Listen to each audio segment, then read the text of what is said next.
그만큼 자산이 많이 들어오고 있다라는, 투자가 많이 되고 있다라는 의미도 될 거예요. 이런 유저에 의한 지지도나 투자 가치를 인정받은 그런 투자 빈도, 투자 규모, 이런 것들이 사실 엔지니어들의 어떤 큰 동기부여가 되니까 업데이트가 이렇게 활발하게 이루어지고 있다라는 것은 어떤 굉장히 희망적인 그런 흐름이 열려가고 있다라고 해도 과언이 아닌 거니까요. 이렇게 막 놀랄 정도의 업데이트가 이루어지고 있다라는 것은 아주 많은 사람들이 찾고 있는 플랫폼이라는 것을 의미하는 바도 되겠습니다. 그래서 최근에 이런 많은 업데이트가 이루어졌어요. 그렇게 기능이 추가되고 또 전문적인 음악 제작이 가능한 툴들, 막 그런 방향성들이 제시되면서 수노는 특징적으로 그 접근성과 속도를 높여가고 있습니다. 그래서 음악적인 배경 지식이 없는 사용자도 진짜 간단한 설명만으로 앨범 수준, 가히 앨범 수준이라고 해도 저는 될 거라고 생각을 해요. 근데 그런 수준의 음악을 생성하고 있습니다. 굉장히 다양한 장르나 스타일을 지원하고 있습니다. 하지만 저는 여전히 매우 수노나 유디오 같은 프로그램들이 좀 건반 악기 그리고 팝 뮤직, 즉 하는 그 미디 기반으로 프로듀싱하는 툴들, 조금 더 친화적이었던 음악에 더 집중하고 있다라고 저는 느낍니다. 개인적인 의견일 수 있지만 굉장히 서구적인 음악에 집중하고 있다라고 생각을 합니다. 하지만 여전히 AI가 생성한 음악의 저작권 보호 여부와 상업적인 활용에 대한 법적 불확실성, 저는 회색지대라고 표현을 하는데 모호성이 굉장히 크게 존재하는 부분입니다. 저는 이 불확실성이 존재한다라고 더 많은 사람들한테 메타 인지가 되고 알려진다라는 게 생성형 음악 AI의 긍정적인 역할이라고 생각을 하는데요.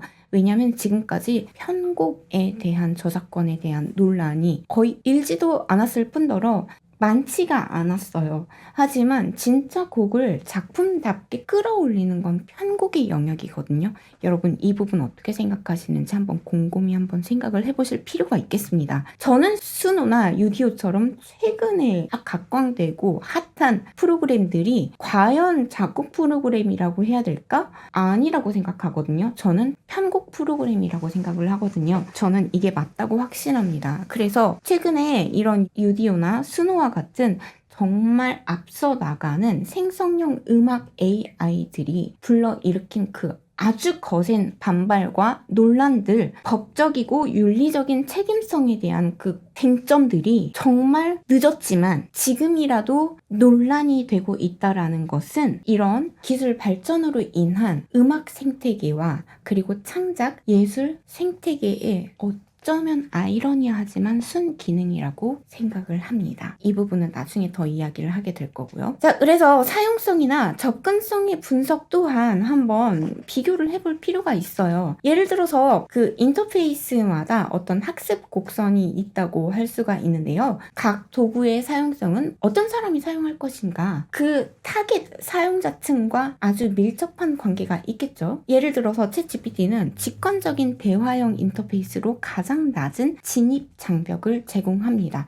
누구나 바로 들어가면 한번 물어볼 수 있어. 오늘도 기분 어때? 뭐 이런 거. 반면에 미드저니나 디스코드 기반, 제가 앞서 말한 것처럼 어떤 커뮤니티에서 정보를 유효한 질 좋은 정보를 수집하는 것도 하나의 노하우고, 그리고 그런 기반의 인터페이스로서 사람들과 이야기를 주고받는 거 또는 이게 어떻게 작동하는지를 알아야 되는 그런 약간 진입장벽이 있는 미드저니 같은 게 있습니다. 이런 것들은요, 그 인터페이스로 인해서, 디스코드 기반의 인터페이스로 인해서 초기 학습이 조금은 필요합니다. 커뮤니티와 협업을 통한 학습 효과도 하지만 덤으로 얻을 수 있는 기회가 생길 수가 있다고 볼 수 있겠죠? 그리고 수노는요, 웹 기반의 아주 간단한 인터페이스로 음악 비전문가도 아주 쉽게 접근할 수 있습니다. 놀이처럼요. 사용적인 측면에서 봤을 때 중요한 것은 창작 의도에 대한 전달 방식이라고 이제 할 수 있을 거예요. 더 이상 뭐가 좋다 나쁘다, 이런 프로그램이 이것까지가 가능하다, 아니면 이건 못한다, 더 이상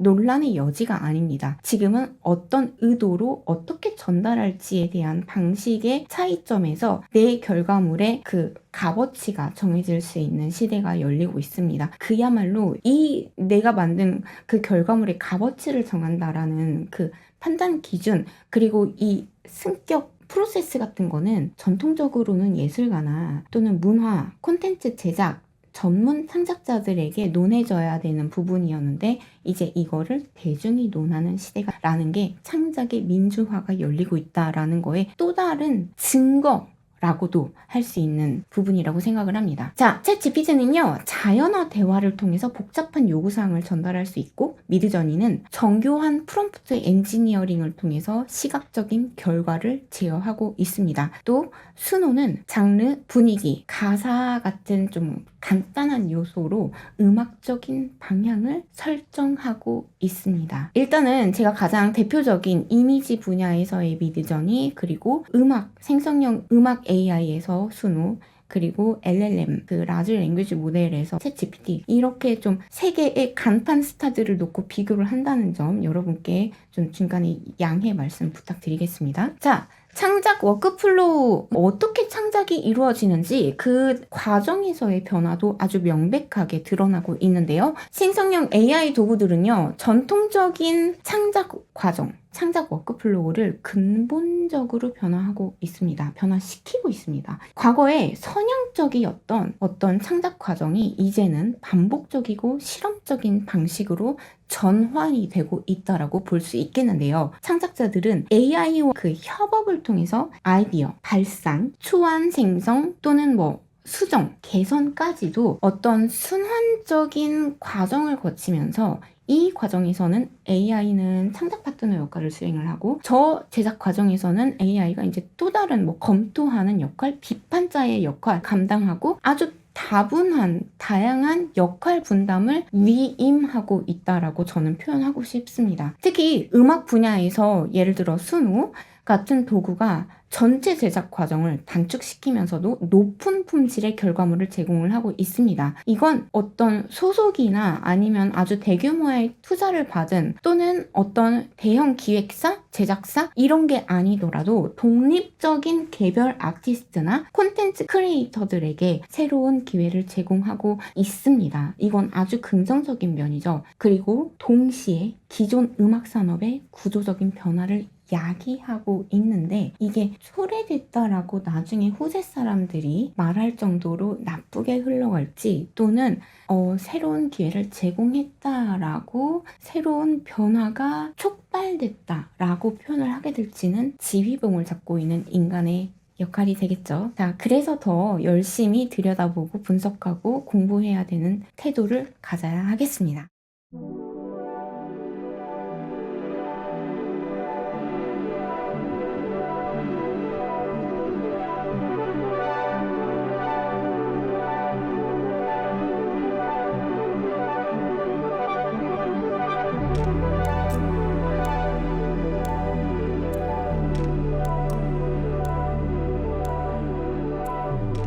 뾰로롱. 이번 영상도 마음에 들으셨다면 여러분의 구독과 좋아요, 그리고 따뜻한 댓글까지 남겨주고 가주시면 정말 큰 힘이 됩니다. If you enjoyed this video, please don't forget to subscribe and like. And if you leave a comment, it would be huge support to me. Thank you so much.